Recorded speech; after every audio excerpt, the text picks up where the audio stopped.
પૂજાને લઈને અમદાવાદમાં તૈયારીઓ કરવામાં આવી રહી છે। રિવરફ્રન્ટ, ચાંદખેડા સહિત 4 જગ્યા પર તૈયારીઓ થઈ છે। ત્યારે એએમસી સ્ટેન્ડિંગ કમિટીના ચેરમેને કહ્યું, બિહારી સમાજ માટે છઠ પૂજાનું મહત્વ વધારે છે। ત્યારે એએમસીએ બેઠક વ્યવસ્થા, ડોમ, લાઇટિંગ સહિતની વ્યવસ્થા ઊભી કરી ઇન્દિરા બ્રિજ પાસે સ્પેશિયલ છઠ પૂજા માટેનો ઘાટ તૈયાર કરાયો છે। તો ચાંદખેડા સહિત અન્ય વિસ્તારોમાં પણ મહાનગરપાલિકા દ્વારા આયોજન કરાયું છે। જે બિહારના લોકો અમદાવાદમાં વસવાટ કરતા હોય છે એ લોકો માટે એમનો મહાન પર્વ, મોટો પર્વ છઠ પૂજા હોય છે। એ માટે છઠ પૂજાની તૈયારીઓ ચાલુ કરી દેવામાં આવી છે। રિવરફ્રન્ટના ઇન્દિરા બ્રિજ પાસે, તદુપરાંત ચાંદખેડા ખાતે એની જે જરૂરી વ્યવસ્થા છે કે સ્ટેજ મોટી માત્રામાં, તદુપરાંત સાઉન્ડ સિસ્ટમ, લાઇટિંગની વ્યવસ્થા, અને જ્યારે હજારોની સંખ્યામાં, લાખોની સંખ્યામાં બિહારી સમાજના લોકો રિવરફ્રન્ટ ખાતે એકઠા થતા હોય ત્યારે ઇન્દિરા બ્રિજની નજીક છઠ પૂજાનો જે મહાનગરપાલિકા દ્વારા ઘાટ બનાવવામાં આવ્યો છે। બાપુ તેમની બીજી ઐતિહાસિક રામ યાત્રા પર જઈ રહ્યા છે। આ યાત્રા રામ ભક્તો માટે આધ્યાત્મિક તીર્થ યાત્રા બનવા જઈ રહી છે। ચિત્રકૂટથી શરૂ થઈને શ્રીલંકા સુધી પહોંચીને અયોધ્યામાં સમાપ્ત થશે।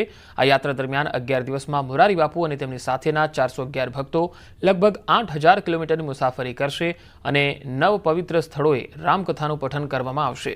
આ બાપુની બીજી ઐતિહાસિક રામ યાત્રા છે। 2021માં તેમની પહેલી યાત્રા અયોધ્યાથી ચિત્રકૂટ અને નંદીગ્રામ સુધીની હતી।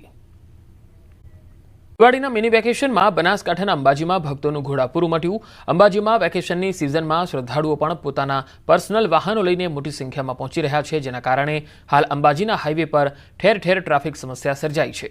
લાંબા અંતર સુધી ટ્રાફિક જામ થતાં યાત્રિકો અટવાયા હતા। સ્થિતિ એવી છે કે મંદિર ટ્રસ્ટના પાર્કિંગો પણ હાઉસફુલ બન્યા। આ સમસ્યા હલ કરવા પોલીસ કર્મીઓ પણ પ્રયાસો કરતા જોવા મળ્યા, છતાં માર્ગો ઉપર કલાકો સુધી લોકો ટ્રાફિકમાં અટવાયેલા જોવા મળ્યા। આગામી સમયમાં રીડેવલપિંગ થવા જઈ રહ્યું છે, ત્યારે સૌપ્રથમ ટ્રાફિક સમસ્યાના પ્રશ્નોનું નિરાકરણ આવે તે અતિ આવશ્યક છે। ટ્રસ્ટના પાર્કિંગો અને પોલીસ વિભાગ દ્વારા પણ ટ્રાફિક મેનેજમેન્ટનો સુચારુ પ્રયત્ન કરવામાં આવી રહ્યો છે। મેઇન રોડ ઉપર વચ્ચેના જે બેરિકેટિંગ છે, વચ્ચેના જે ડિવાઈડર છે એને બેરિકેટિંગ કરીને અકસ્માત ન થાય તે માટે પણ પગલાં લેવામાં આવ્યા છે।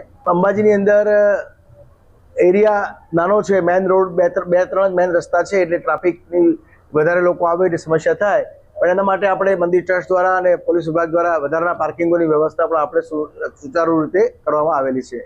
યાત્રાધામ અંબાજી ખાતે હાલ તબક્કે દિવાળીની સિઝન ચાલી રહી છે ને દિવાળીના પછી નવા વર્ષનો એમ કહી શકાય છે કે આજે ચોથો દિવસ છે, ત્યારે ચોક્કસપણે કહી શકાય છે કે આપણે બતાવવા માંગીશ કે અંબાજીમાં મોટી ટ્રાફિક સમસ્યા સર્જાયેલી જોવા મળી રહી છે। કલાકો સુધી ટ્રાફિકનો જામ અહીંયા જોવા મળી રહ્યો છે। આપ જોઈ શકો છો કે જે રીતે ચારે બાજુ જે છે એ વાહનોનો ખડકલો જોવા મળી રહ્યો છે, અને અંબાજી ગામમાં પ્રવેશતા પહેલા જ આ માર્ગો ઉપર હાઈવે માર્ગની આ સમગ્ર પરિસ્થિતિ આપણે જોવા મળી રહી છે કે અંબાજી ગામમાં જે છે ટ્રાફિક સમસ્યા એટલે કે પૂરતી પાર્કિંગ વ્યવસ્થા ન હોવાના કારણે એટલું જ નહીં, ગામ નાનું છે અને વાહનો વધુ છે તેવી પરિસ્થિતિ સામે આવી રહી છે।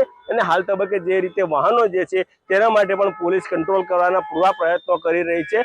અંબાજીના જે મંદિર ટ્રસ્ટના પણ જે પાર્કિંગો છે એ પાર્કિંગો પણ હાઉસફુલ થઈ ગયા છે, તેમ છતાં હાલ તબક્કે હાઈવે માર્ગ ઉપર સેંકડો ગાડીઓનો ટ્રાફિક જામ જોવા મળી રહ્યું છે। જ્યારે આવનારા સમયમાં જે છે કે જે રીતે અંબાજી ડેવલપ થવા જઈ રહ્યું છે, ક્યાંક ને ક્યાંક સૌ પ્રથમ આ પાર્કિંગ વ્યવસ્થા કરી અને ટ્રાફિક સમસ્યા હલ કરવામાં આવે તેવું કહેવાય રહ્યું છે। મહેન્દ્ર અગ્રવાલ, ન્યૂઝ 18 ગુજરાતી, અંબાજી। જિલ્લામાં વરસાદી માહોલ જામ્યો છે। સાંજના સમયે આવ્યો છે વાતાવરણમાં પલટો। હવામાન વિભાગના જણાવ્યા મુજબ દાહોદ જિલ્લામાં વાતાવરણમાં પલટો દેખાઈ રહ્યો છે। સિંગવડ, લીંબડી સહિત આસપાસના વિસ્તારોમાં કમોસમી વરસાદ શરૂ થયો છે। આ વરસાદને લઈને વાતાવરણમાં ઠંડક ફેલાઈ ગઈ છે। દાહોદ જિલ્લાના વાતાવરણમાં પલટો આવ્યો છે। તસવીરોમાં જોઈ શકાય છે દાહોદમાં અલગ અલગ તાલુકા, સિંગવડ, લીંબડી સહિતના વિસ્તારોમાં કમોસમી વરસાદ થયો।